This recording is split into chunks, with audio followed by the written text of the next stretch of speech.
जय माता दी, जय श्री राम। हम बड़ा अंतिम पाठ कर रहे हैं श्री रामचरितमानस का। तो उसमें बाल कांड का पाठ चल रहा है, जिसमें भगवान श्री राम जनकपुरी में जहाँ धनुष को तोड़ा जाना है वहां पर पहुंच जाते हैं। तो आगे की कथा हम वर्णन करते हैं कि कैसे भगवान श्री राम ने धनुष को तोड़ा। तो चलो, भगवान की विशेष महिमा सिया जी को वधु के रूप में उन्हें लेना और सिया जी का वर के रूप में उन्हें प्राप्त करना। तो इस सुंदर महिमा को हम श्रवण करेंगे। बोले बंधु बचन वर, सुने सकल महिपाल, पन विदे कर कहे हम, भुजा उठाए विशाल। भाटों ने श्रेष्ठ वचन कहा कि हे पृथ्वी की पालना करने वाले सब राजा गण, सुनिए, हम अपनी भुजा उठाकर जनक जी का विशाल प्रण कहते हैं। राजाओं की भुजाओं का बल चंद्रमा है, शिव जी का धनुष राहु है, वह भारी है, कठोर है, ये सबको विदित है। बड़े भारी योद्धा रावण और वानासुर भी इस धनुष को देखकर गो से चलते बने। उसी शिव जी के कठोर धनुष को आज इस राज समाज में जो भी तोड़ेगा, तीनों लोगों की विजय के साथ ही उसको जानकी जी बिना किसी विचार के हर्ष पूर्वक वर्णन करेंगी। प्रण सुनकर सब राजा ललचा उठे। जो वीरता के अभिमानी थे वे मन में बहुत ही तमतमाए, कमर कसकर अकुलाकर उठे और अपने इष्ट देवों को सिर नवाकर चले। वे बड़े ताव से शिव जी के धनुष की ओर देखते हैं और फिर निगाह जमाकर उसे पकड़ते हैं। करोड़ों भांति से जोर लगाते हैं पर वह उठता ही नहीं। जिन राजाओं के मन में कुछ विवेक है वे धनुष के पास ही नहीं जाते। वे मूर्ख राजा तमक कर धनुष को पकड़ते हैं, परंतु जब नहीं उठता तो लजाकर चले जाते हैं। मानो वीरों की भुजाओं का बल पाकर वह धनुष अधिक भारी होता जाता है।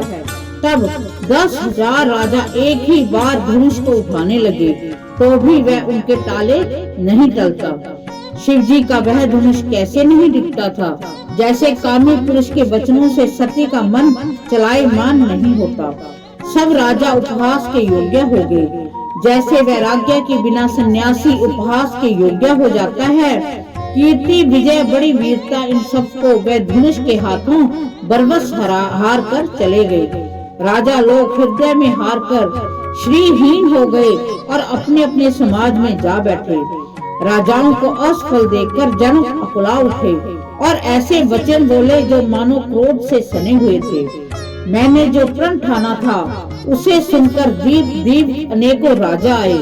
देवता और दैत्य भी मनुष्य का शरीर धारण करके आए तथा और भी बहुत से रणधीर वीर आए, परंतु धनुष को तोड़कर मनोहर कन्या बड़ी विजय और अत्यंत सुंदर कीर्ति को पाने वाला मानो ब्रह्मा ने किसी को रचा ही नहीं।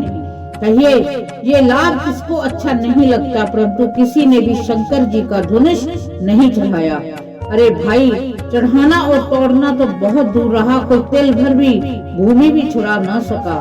अब कोई वीरता का अभिमानी नाराज न हो। मैंने जान लिया है कि पृथ्वी वीरों से खाली हो गई है। अब आशा छोड़कर अपने अपने घर को जाओ।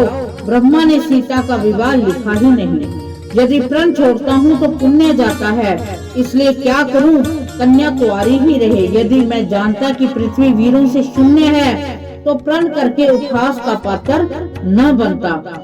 जनक जी के वचन सुनकर सभी स्त्री पुरुष जानकी जी की ओर देखकर दुखी हुए, परंतु लक्ष्मण जी तमा उठे।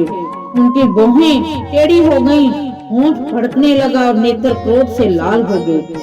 श्री रघुवीर जी के डर से कुछ कह तो सकते नहीं, पर जनक के वचन सुनकर उन्हें बाण जैसे लगे।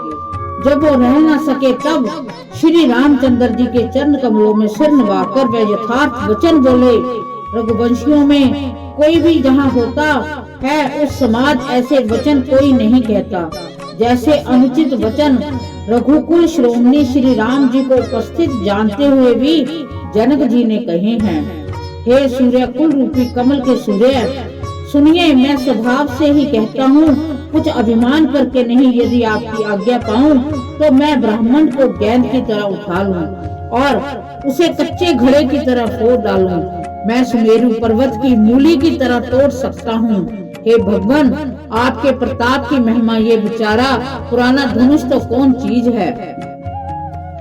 ऐसा जानकर हे नाथ, आज्ञा हो तो कुछ खेल करूं। उसे भी देखिए, धनुष को कमल की डंडी की तरह चढ़ाकर उसे 100 योजन तक दौड़ा लिए चला जाऊं।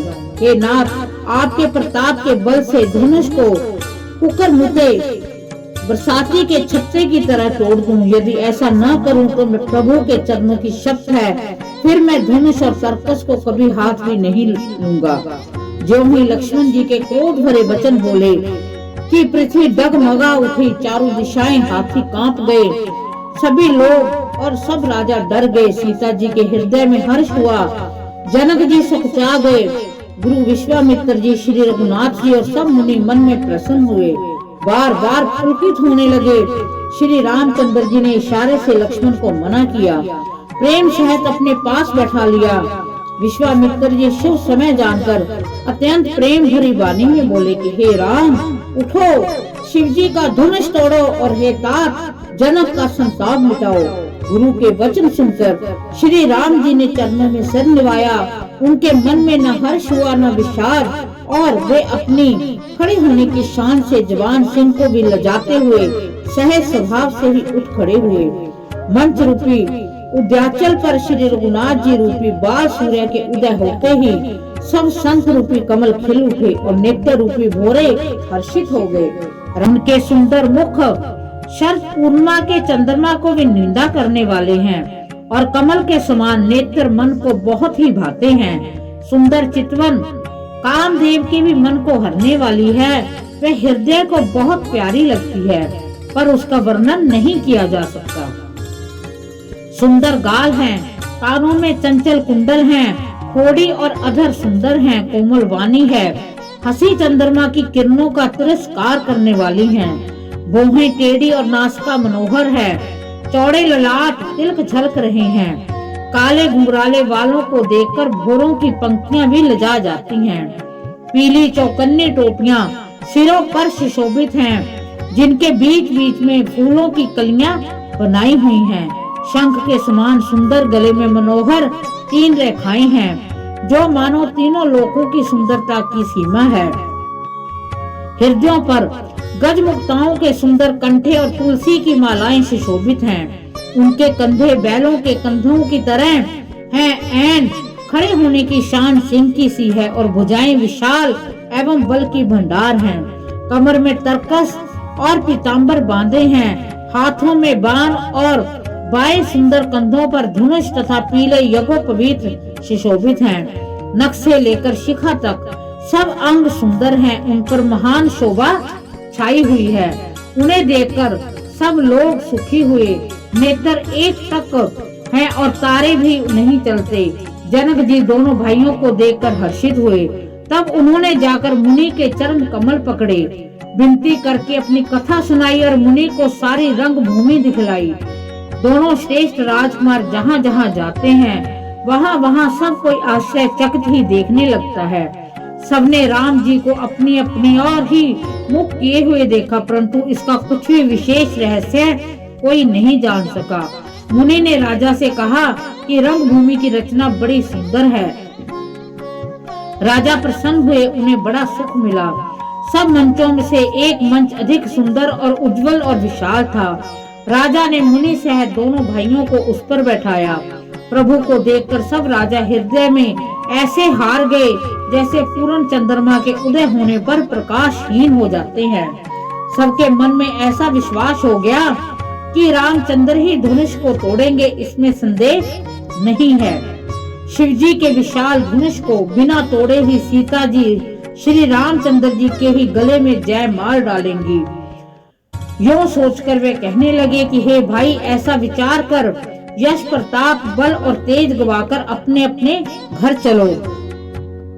दूसरे राजा जो अविवेक से अंधे हो रहे थे और अभिमानी थे, ये बात सुनकर बहुत हंसे। धनुष तोड़ने पर भी विवाह होना कठिन है, फिर बिना तोड़े तो राजकुमार को ब्याह ही कौन सकता है। काल ही क्यों ना हो, एक बार तो सीता के लिए उसे भी हम युद्ध में जीत लेंगे। यह घमंड की बात सुनकर दूसरे राजा जो धर्मात्मा, हरि भक्त और सियाने थे, मुस्कुराए। उन्होंने कहा कि राजाओं के गर्व दूर करके श्री रामचंद्र जी सीता को ब्याहेंगे। महाराज दशरथ के रण में बांके पुत्रों को युद्ध में जीत ही कौन सकता है। गाल बजाकर व्यर्थ ही मत मरो, मन के लड्डुओं से भी कहीं भूख पूछती है। हमारी परम पवित्र सीख को सुनकर सीता जी अपने जी में साक्षात जगजननी समझो और रघुनाथ जी को जगत का पिता विचार कर नेत्र भरकर उनकी छवि देख लो। सुंदर मुख, सुख देने वाले और समस्त गुणों की राशि ये दोनों भाई शिव जी के हृदय में बसने वाले हैं। समीप आए हुए अमृत के समुद्र को छोड़कर तुम मृग जल को देखकर दौड़कर क्यों मरते हो। फिर जिसको जो अच्छा लगे वही जाकर करो। हमने तो आज जन्म लेने का फल पा लिया है। ऐसा कहकर अच्छे राजा प्रेम मगन होकर श्री राम जी का अंतिम रूप देखने लगे। देवता लोग भी आकाश में विमानों पर चढ़े हुए दर्शन कर रहे हैं, सुंदर गान करते हुए फूल बरसा रहे हैं। तब सुअवसर जानकर जानकी जी ने सीता जी को बुला भेजा। जनक जी ने सीता जी को बुला भेजा। सब चतुर और सुंदर सखियां आदर पूर्वक उन्हें लिवा चली। रूप और गुणों की खान जगजननी जानकी जी की शोभा का वर्णन नहीं हो सकता।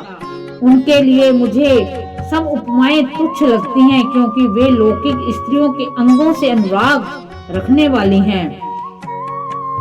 काव्य की उपमाएं सब त्रिगुणात्मक मायक जगत से ली गई हैं। उन्हें भगवान की स्वरूपा शक्ति श्री जानकी जी के अपाकृत चिन्मय अंगों के लिए प्रयुक्त करना, उनका अपमान करना और अपने को उपहासास्पद बनाना है। सीता जी के वर्णन में उन्हें उपमाओं को देखकर कौन कुकिल कहलाए अपयश का भागी बने।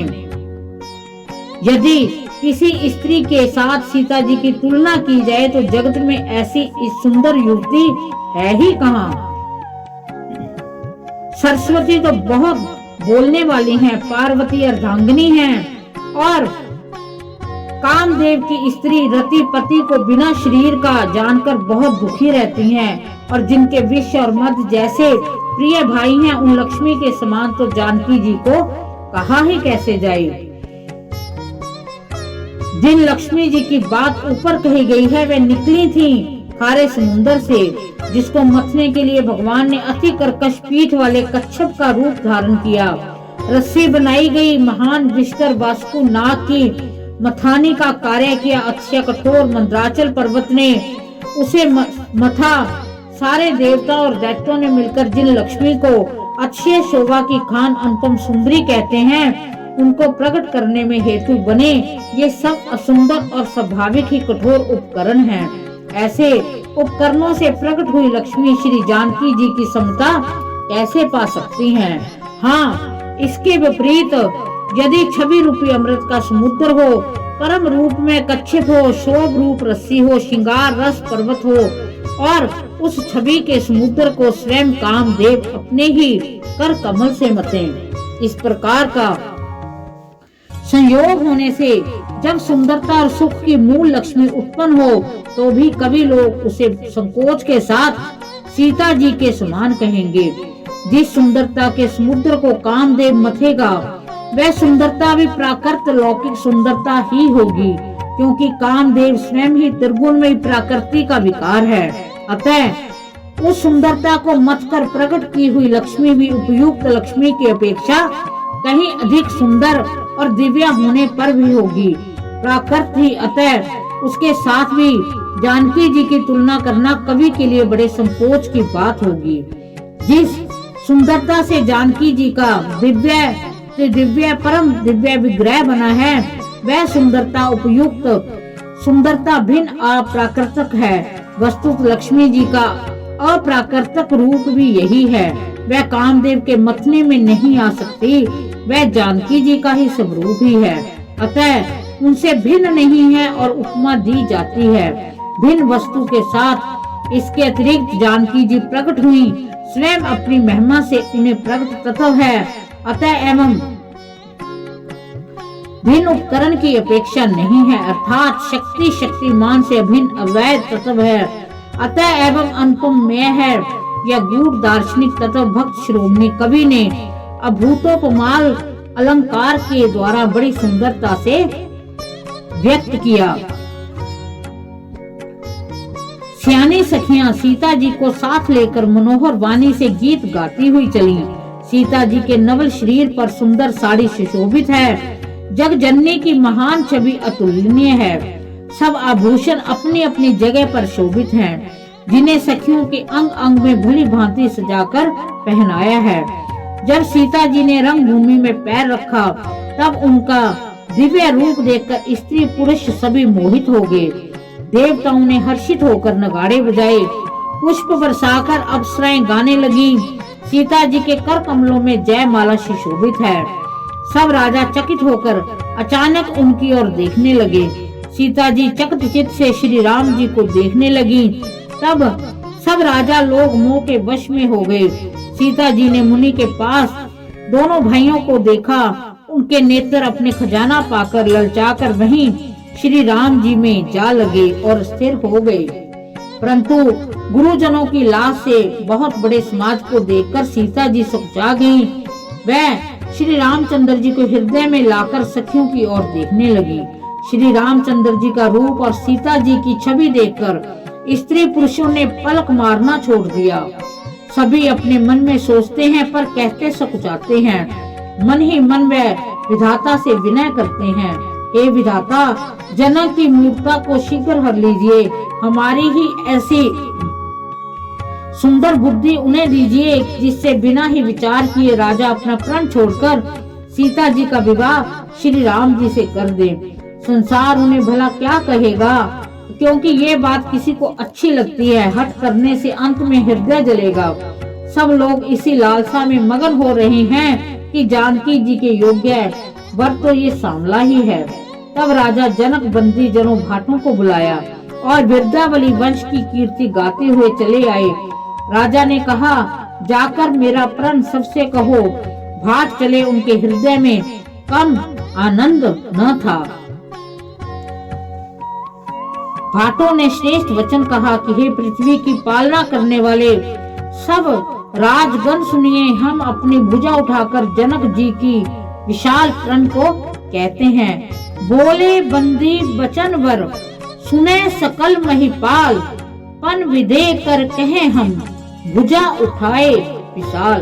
इस प्रकार हमने भगवान श्री राम जी की विशेष महिमा का पाठ बालकांड में ऐसे पाठ को श्रवण किया कि जिसमें तुलसीदास जी के पास शब्द नहीं है कि वो भगवान की राम की सुंदरता और माँ सिया जी की सुंदरता को कैसे बखान कर सके। और एक जनकपुरी के लोगों की शंका दिखाई है कि जनक जी को भगवान ऐसा बनाए कि वो अपना प्रण छोड़ दें। कहीं ऐसा ना हो कि भगवान राम को वो वर में ना ले सके, क्योंकि जनक वासियों को लगता है कि भगवान राम ही सीता जी के योग्य वर है। तो ऐसी हमने महिमा भगवान श्री राम की, भगवान विष्णु की विशेष स्वयं ही रची हुई महिमा को हमने श्रवण किया। इसमें कवि ने, तुलसीदास जी ने बताया कि जिसकी जैसी भावना होती है वैसा ही वो दिखता है। जो ऋषिगण थे उन्हें वो अपने चतुर्भुज रूप में दिखाई दे रहे थे। जो माताएं थे उन्हें वो पुत्र के रूप में दिखाई दे रहे थे। जनक जी को और उनकी पत्नी को, सीता जी की माँ को वो अपने पुत्र के रूप में दिखाई दे रहे थे। और जिस तरफ जो देखता था वहीं भगवान श्री राम का मुख दिखता था। और उनकी विशेष महिमा, और सीता जी ने जिस भाव से देखा उसी भाव से भगवान श्री राम जी उनको प्राप्त हुए। और आगे हम श्रवण करेंगे कि कैसे उन्होंने धनुष तोड़ा और कैसे माँ सिया को अपने वधू के रूप में उन्होंने लिया, उन्होंने वर लिया। तो बड़ी महिमा, बड़ी प्यारी महिमा, बड़ी मीठी महिमा और बड़ी आनंद देने वाली, जो मन को भोरी भोरी आनंद से भर देती है। एक एक रोम हमारा आनंद से भरा जाता है। तो हम भगवान श्री राम से, भगवान विष्णु से, माँ लक्ष्मी जी से और माँ सिया से प्रार्थना करते हैं कि इस पाठ में हमसे कोई भी गलती हो गई है उसे वो क्षमा करें और हमारे पाठ को स्वीकार करें। हमारे घर की जो भी विघ्न बाधाएं हैं उसको दूर करें और इस पाठ के जो भी प्रभाव है, जो भी अच्छा प्रभाव है हमारे लिए, सत्संगति का जो प्रभाव है वो हमारे लिए विशेष महिमा का प्रभाव बने। इसी के साथ जय माता दी, जय श्री राम।